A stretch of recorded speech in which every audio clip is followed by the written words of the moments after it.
నెల్లూరు జిల్లా కావలి అసెంబ్లీ నియోజకవర్గంలో స్వతంత్ర అభ్యర్థిగా బరిలోకి దిగిన పసుపులేటి సుధాకర్ ఎన్నికల ప్రచారాన్ని స్పీడప్ చేశారు. ఆయన సతీమణి పసుపులేటి సుగుణమ్మ కూడా ముమ్మరంగా రోడ్ షోలు, కార్నర్ మీటింగ్లతో పాటు ఇంటింటికి తిరుగుతూ సుడిగాలి ప్రచారం నిర్వహిస్తున్నారు. ప్రచారంలో భాగంగా బోగోలు అరుంధతి వాడకు వెళ్లిన పసుపులేటి సుగుణమ్మకు స్థానిక మహిళలు ఘన స్వాగతం పలికారు.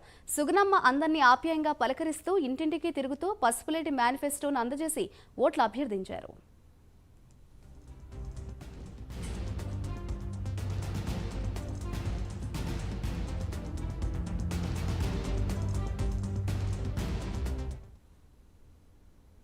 వాళ్ళలో ఉన్నాము.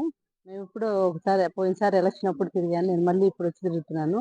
అప్పుడు ఎలా ఉందో ఇప్పుడు కూడా అలాగే ఉంది. చిన్న మార్పు కూడా ఎక్కడ కనపడలేదు. మేమేదో చిన్న 2 హామీలు ఇచ్చాము. ఆ 2 హామీలు మేమైతే నెరవేర్చాము. ఇంకెక్కడ ఏం మార్పులు లేవు. నేను డోర్ టు డోర్ వెళ్ళాను. అందరూ సొంత మనుషులాగా ఆప్యాయంగా చూసుకున్నారు. వాళ్ళ సొంత ఒక ఇంట్లో ఒక అక్కలాగా. నేను ఎప్పుడు వచ్చినా కావలి నియోజకవర్గం మా కుటుంబం అని చెప్తాను. నేను అలాగే ఉన్నాను. వాళ్ళందరూ కూడా నన్ను అలాగే చూస్తున్నారు. వాళ్ళ ఇంట్లో ఒక మనిషిలానే చూస్తున్నారు అందరూ. నాకు చాలా ఆనందంగా ఉంది. ఎందుకంటే మేము ఎంతో కష్టపడుతున్నాం. ఆ కష్టం వీళ్ళని చూడంగానే పోతుంది మాకు. మేము నిజంగా ముందుకు వచ్చిన ప్రజలు ఆదరించే ఆదరణ, నిజాయితీ ఇక్కడ కనపడుతుంది అన్నమాట ప్రజలు చూపించే దానిలో. అట్లాగే ఇక్కడే కొన్ని పనులు చెప్పారు.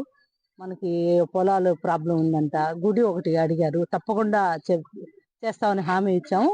ఖచ్చితంగా మేము గెలవంగానే ఇక్కడ వాళ్ళకి గుడి, అమ్మవారిని పక్కన పెట్టి గుడి కట్టిస్తున్నాము. ఏదో పొలం ప్రాబ్లం ఉంది, మేము ఖచ్చితంగా అది కూడా వీళ్ళకి చేస్తామని మీడియా ముఖంగా చెప్తున్నాం. ఈ సందర్భంగా సుగుణమ్మ మీడియాతో మాట్లాడుతూ, ఎలాంటి అధికారం లేకపోయినా పసుపులేటి సుధాకర్ ఎన్నో అభివృద్ధి కార్యక్రమాలు చేశారని గుర్తు చేస్తూ, ప్రజాసేవ చేయడానికే ఎన్నికల బరిలో దిగడం జరిగిందన్నారు. తమ గురించి తప్పుడు ప్రచారాలు చేసేవారికి ఎన్నికల్లో ప్రజలే బుద్ధి చెబుతారని పేర్కొన్నారు.